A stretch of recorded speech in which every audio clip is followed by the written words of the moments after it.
Pois é, agora um tema conectado a essa nossa discussão, porque integrantes da oposição passaram a criticar a PGR, Procuradoria-Geral da República, e acusar o órgão de perseguição. Segundo relembraram parlamentares, Paulo Gonet levou 3 meses para denunciar Jair Bolsonaro e seus aliados por suposta tentativa de golpe de Estado, enquanto está há 5 meses sem se manifestar sobre o indiciamento da Polícia Federal contra integrantes do governo. No caso da oposição, a Polícia Federal entregou o relatório final em 21 de novembro de 2024, enquanto no caso da base aliada do Planalto, a corporação apresentou o texto o texto definitivo, no dia 10 de junho. Procurada pelo portal Metrópolis, a PGR se absteve a dizer que casos em que há pessoas presas, como a investigação da trama golpista, têm sempre prioridade. Importante lembrar também que não é incomum as acusações contra os procuradores gerais e que na gestão de Bolsonaro, o então chefe do Ministério Público, Augusto Aras, também foi acusado pelos progressistas de omissão por rejeitar denúncias contra o então presidente. Você, Dávila, as acusações da oposição que acusam a PGR de blindar o governo e perseguir os opositores. 2 pesos, 2 medidas, uma relativização nos posicionamentos da PGR, a depender de quem estampa a capa do processo, né? É isso aí, Caniato. É a politização, exatamente, do judiciário que a gente vem falando aqui nesse caso aqui da Procuradoria-Geral da República. Muita pressa fã para julgar o ex-presidente Bolsonaro, dizendo que isso é prioritário. Mas não deveria ser prioritário julgar um ministro que continua exercendo o cargo e está sendo acusado de organização criminosa e corrupção, porque ele continua no cargo. Então, quer dizer, como é que esse pode ser um caso menor do que um ex-presidente que sequer está exercendo uma função pública? Se fosse uma questão de prioridade, de zelo pelo Estado, deveria ser prioritário julgar rapidamente um ministro que está no cargo, exercendo o cargo, continua todo dia a despachar e dar ordem de despesa pública, que é acusado de formação de organização criminosa e corrupção. É uma coisa inacreditável. E aí eu volto ao ponto que nós estávamos debatendo, e eu concordo parcialmente com o Mota. É verdade, a história do Brasil é uma história absolutamente conturbada, né? Um país que teve 7 constituições, 9 governos autoritários, 2 ditaduras, mais de 19 atos institucionais. É uma bagunça mesmo, e é uma bagunça, como o Mota bem falou, desde a proclamação da República, que começou por um golpe de Estado, como o Mota gosta de lembrar muito aqui. Então eu concordo com ele. Agora, o que é inédito na história do Brasil, Mota, nunca houve politização do judiciário, principalmente da Suprema Corte no Brasil. Isso é novidade. Nem no governo autoritário, ao Poder Judiciário, a Suprema Corte, se dobrou a perseguições políticas do governo. Isso era um problema do governo. Então, assim, esta politização do judiciário é um fato recente e de enorme gravidade. É isso que está acontecendo, como mostra o caso da Procuradoria-Geral da República, quando mostra as atuações do Supremo Tribunal Federal. Então, este é um problema da história recente, é muito sério, porque antigamente, por mais barbaridades que ocorriam no país, você sempre achava que se o caso chegasse à Suprema Corte, bom, finalmente chegou a um lugar de bom senso, ali vai ter uma Suprema Corte como guardiã da Constituição, e nomes exemplares que nós tivemos na Suprema Corte há tanto tempo, né? O Carlos Veloso, o Sidney Sanches, Francisco Rezec, Otávio Galotti, enfim, muitas pessoas extraordinárias passaram por lá. E aí eu concordo, Caniato, com o seu ponto. A TV Justiça, que começou em 2002, é um desserviço ao papel de guardião da Constituição. Porque no mundo inteiro, pega os Estados Unidos ou qualquer lugar que tem uma Suprema Corte ativa, a própria França, a decisão é do colegiado. É por isso que não tem televisão. A decisão é a opinião do colegiado. Não importa a decisão individual dos membros do Supremo. No momento que você coloca uma Câmara e transforma isso numa cena pública, acabou a história de uma decisão coletiva. Passa a ser decisões individuais, cada um ali à frente da Câmara justificando o seu voto. E isso é jogar para a plateia. Isto ajudou, sim, a começar a politização do judiciário. Foi um pequeno fato, mas começou ali os membros do judiciário a ser figuras públicas, conhecidas, dando entrevista em jornal, falando cada vez mais, e perdeu-se a discrição, a serenidade e o boca fechada que é necessário quando você ocupa um lugar na Suprema Corte de um país como guardião da Constituição. Então, eu entendo que a TV Justiça ajudou, sim, a degenerar, a politizar, a individualizar decisões da Suprema Corte, que sempre deveriam se manifestar como colegiado e como defensoras da Constituição brasileira. Antes de passar para o Beraldo, só vou passar a palavra para o Mota, porque o Dávila fez um comentário em cima do que o Mota tinha trazido, mas Dávila mencionando a politização de algumas instituições da República, Mota. Se quiser emendar, inclusive, a reflexão sobre a acusação de que a PGR está perseguindo a oposição, por favor, Mota. Eu tenho que admitir que o Dávila tem razão nesse sentido. Há um elemento novo. A doença é a mesma desde a República, mas agora há uma manifestação nova, um órgão novo envolvido nisso. Tem coisas que têm acontecido ultimamente no Brasil que me lembram uma frase do ativista americano de extrema esquerda Saul Alinsky, no seu livro Regras para Radicais. É um manual da esquerda radical moderna americana. Ele diz o seguinte: você faz o que você tem que fazer, depois você veste as suas ações com a roupa da moralidade. Então você faz o que você tem que fazer e depois você faz um discurso explicando que foi pela liberdade, pela democracia, contra uma ditadura imaginária ou uma ditadura que acabou há 40, 50 anos atrás. Eu acho que, Caniato, a gente poderia resumir isso tudo da seguinte forma. Tem todos esses inquéritos, investigações, processos, todos tendo como alvo o presidente Jair Bolsonaro.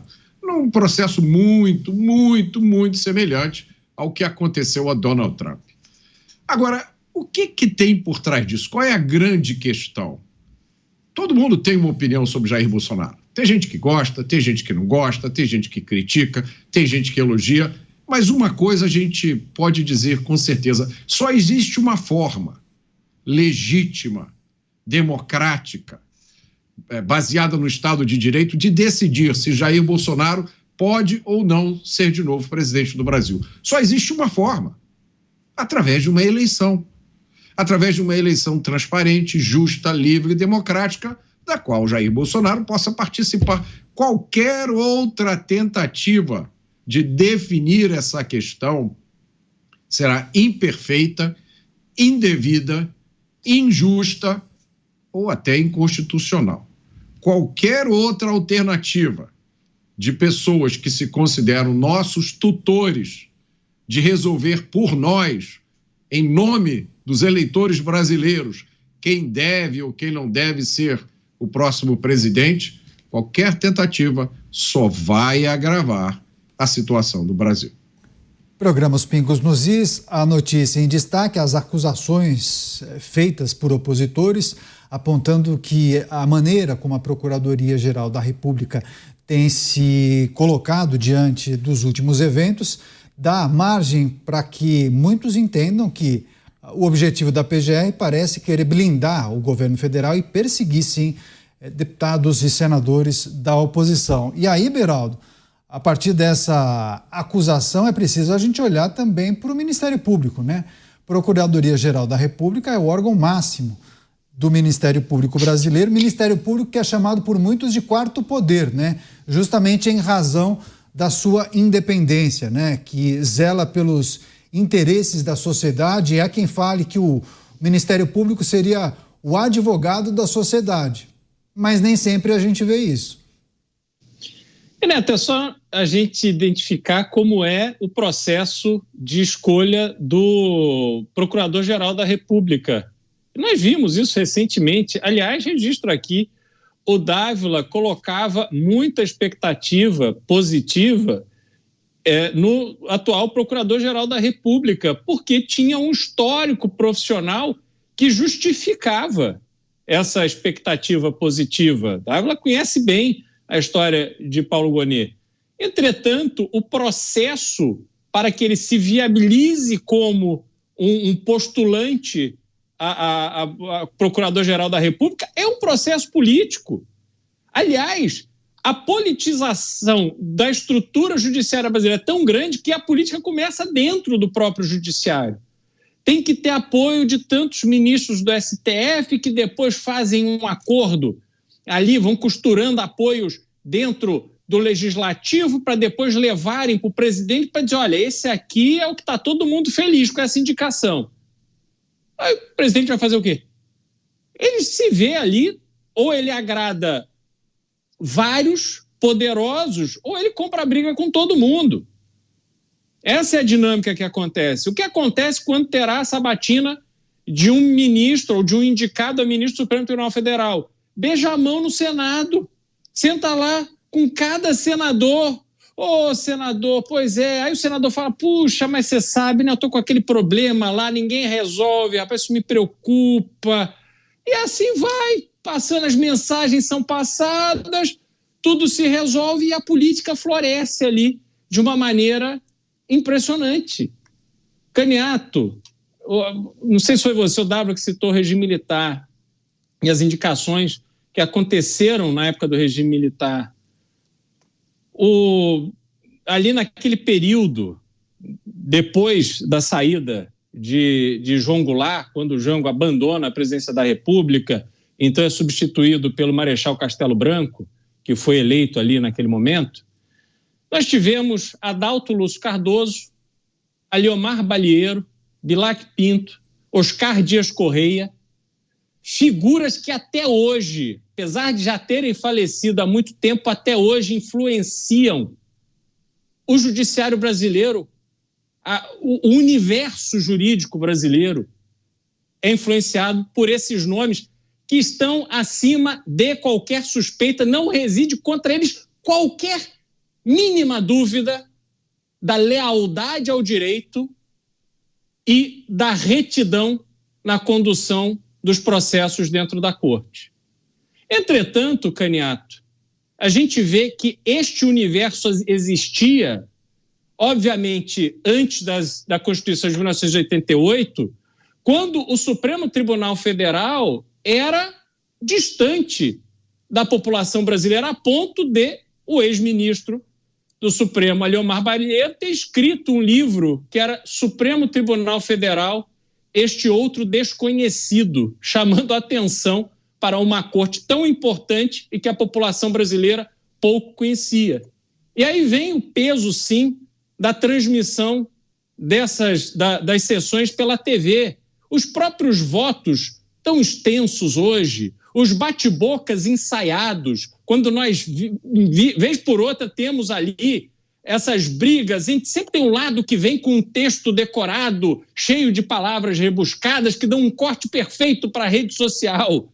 Isso tudo acontece em razão da transformação de pessoas que deveriam estar silenciosamente fechados no estudo da Constituição para aplicar da melhor forma a lei e que se tornaram estrelas de entrevistas, de eventos, de shows, de aniversários, com música, cantoria, com tudo. Tudo cheio de registro para as redes sociais. Então, Caniato, onde está efetivamente o foco quando a gente olha para essa estrutura da lei em Brasília? Infelizmente, parece que não está mais naquela missão essencial que é de proteção da Constituição e cumprimento da lei. Então, realmente, as influências são inúmeras e a nós resta apenas ficar refém dessa dinâmica. E a discrição os ajudava, né? Os ajudava, porque eles poderiam viajar, pegar um voo tranquilamente. A partir da TV Justiça, nós vimos o quê? Muitos acabaram ganhando a antipatia do público brasileiro e vários perseguidos, inclusive, né? Quantos vídeos nós já não vimos de integrantes do judiciário que foram perseguidos, o camarada com o celular gravando ali e insultando ou sendo muito irônico, inclusive fora do Brasil, Portugal, a gente se lembra. Vários vídeos já foram compartilhados nas redes sociais. Ou seja, a descrição sempre foi o melhor caminho, mas optaram pela exposição. Vamos passar para o Mota e para o Dávila, só para fechar esse capítulo. Enfim, a gente está tratando das questões que envolvem a Justiça, mas também Ministério Público em relação a essas acusações de opositores que apontam para a PGR e dizem que ela estaria protegendo o governo. Você, Mota? Eu acho que a gente levantou vários aspectos aí desses casos. Uma coisa que a gente não falou é que uma corte constitucional, a missão dela é resolver questões constitucionais. Então, só aquelas questões que dizem respeito à interpretação da Constituição e que são altamente relevantes chegam à Corte Constitucional. A Suprema Corte Americana, que pelo que eu escuto dizer foi usada como modelo aqui para o Brasil, ela analisa aproximadamente 80 casos por ano, só menos de 100 casos por ano. A maioria dos casos que ela recebe, ela rejeita, porque não são casos constitucionais. A Suprema Corte Americana jamais julgou ninguém. Uma corte constitucional não é um tribunal penal, não tem condição de fazer isso. Tá? E é evidente pela dinâmica de uma corte constitucional. Nos Estados Unidos, o processo de escolha é exatamente igual daqui. Os indicados são todos indicados por políticos. Já houve casos nos Estados Unidos de pessoas que não eram nem formadas em direito, foram indicadas para juízes da Suprema Corte. Você é indicado por um político, você passa por uma sabatina, assume o lugar na Suprema Corte e você trata de questões constitucionais. Mas aqui no Brasil, quando a gente se deu conta, porque muita gente estava aí cuidando da vida, ninguém fica prestando atenção no que está acontecendo na política. Quando a gente acordou, viu que a nossa Corte Constitucional também julga pessoas. E aí se criou um mecanismo do cachorro correndo atrás do rabo, porque julga processos de pessoas que também são as pessoas responsáveis pelo controle externo da Corte, e aí a coisa deu um nó. Então, eu acho que uma boa ideia seria a gente retomar o modelo americano, Corte Constitucional, para julgar estritamente questões constitucionais, não julga pessoas.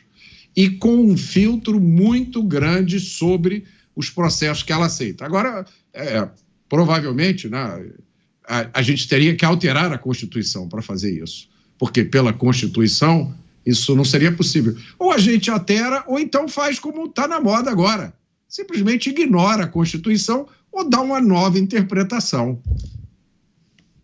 Vou receber as pessoas que nos acompanham pela rádio também.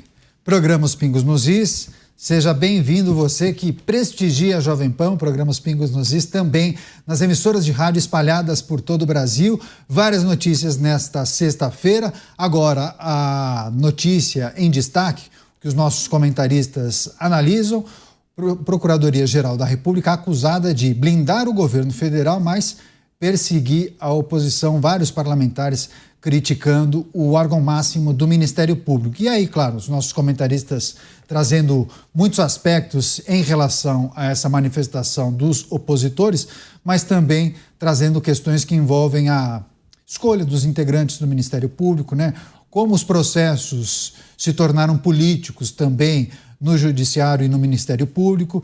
E é importante também trazer a manifestação das pessoas que nos acompanham. O Jason Correia Santos está quase um comentarista aqui. Ele disse: os magistrados lá fora não dão entrevistas, não tem canal de televisão, não ficam se manifestando na internet, não legislam, está tudo errado. Obrigado pela manifestação, viu? Jason Correia dos Santos. Você quer fechar, Dávila?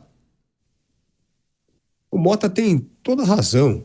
A Corte, a Suprema Corte, deveria agir como uma Corte Constitucional. Na verdade, ela deveria seguir o exemplo da Corte norte-americana, no sentido de que você tem que recusar a maioria dos processos que chegam à Corte e focar apenas nos processos que exigem esclarecimento para se compreender um determinado artigo da Constituição. É isso que serve a Suprema Corte. É para dirimir dúvidas sobre a interpretação da Constituição em alguns casos. Por que isso acontece? Porque uma Constituição que foi escrita em 1789 e é a única Constituição que o país teve, você precisa ter interpretações modernas à luz do que foi escrito lá, qual é o espírito da lei escrito lá pelos constituintes, pelos Founding Fathers. Este é o papel da Corte Constitucional. Não é sair julgando casos criminosos, não é transformar tudo que chega na Suprema Corte numa responsabilidade que precisamos nos manifestar. Não tem que se manifestar. Aliás, deveria dizer, na maioria dos casos que chega, isso aqui compete unicamente ao Poder Legislativo, isso aqui compete unicamente ao Poder Executivo, isso aqui não compete à Suprema Corte. É isso que a Suprema Corte deveria fazer como guardiã da Constituição. E apenas usar alguns casos para julgar, para determinar qual é o posicionamento da Corte em relação a um artigo da Constituição que precisa de esclarecimento, porque como a mesma nossa Constituição foi escrita em 1978, e de lá para cá o mundo mudou.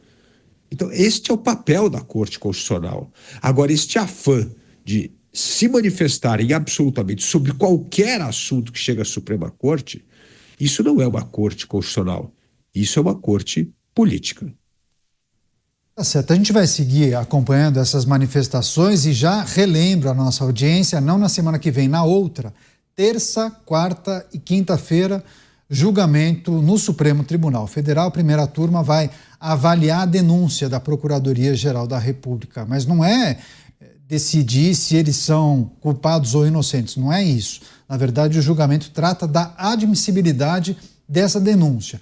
Então, a partir da manifestação da primeira turma, saberemos se os denunciados se tornarão réus ou não. Ou seja, se eles forem transformados em réus, aí sim vai ter o julgamento principal. E claro que a gente vai acompanhar absolutamente tudo aqui na programação da Jovem Pan.